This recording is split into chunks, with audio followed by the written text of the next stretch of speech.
Nicolas Bonifay. Je suis donc avec ma femme, Elodie Bonifay.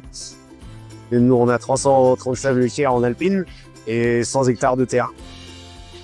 Donc on est en désaisonné au niveau du troupeau et en génétique, un split-up gem. J'ai intégré l'aliment liquide Gelna en janvier 2025. Mais c'est qu'en fait, on est en ration complète mélangeuse et on avait toujours une ration aussi à base d'orge broyée. Et on avait toujours des restes le soir par terre. En fait, l'orge n'était pas assimilée par la chèvre et tout ce qui était fine restait au fond de la ration et la chèvre ne mangeait pas. Donc, on a intégré ça pour que ça soit tollé à toute la ration et que ça soit une meilleure gestion au niveau des chèvres. Oui. Moi, je mets mon aliment dans mon godet et je verse l'aliment avec le godet directement à la mélangeuse quand elle tourne, après mon mélange. Alors, on disait au niveau de la gestion, la ration totale était ingérée, il n'y avait plus le reste du tout.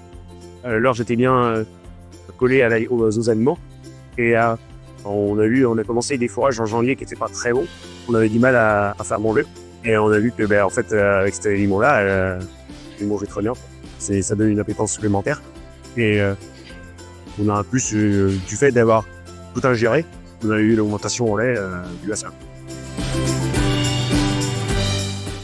Alors en termes d'inconvénients, je passe pour plus de temps. Par contre, oui, ça a beaucoup d'avantages, c'est que ça m'évite déjà d'avoir des reflux. Et c'était pas mon but de balancer mes minéraux et mon orge à la poubelle pour lui. Donc aujourd'hui, tout est ingéré. Donc, et en plus cet hiver, en fait, il y a beaucoup qui ont décroché au niveau lait du l'hiver, donc comme on est saisonné. Et il y aura une des rares exploitations à n'avoir pas décroché, on se tient en production. Depuis le début jusqu'à la fin, on n'a jamais une grosse baisse de production.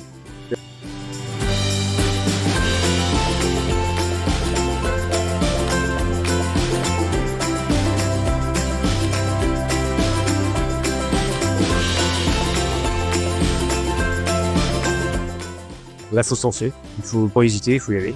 Comme on dit, essayer, c'est noter, quoi.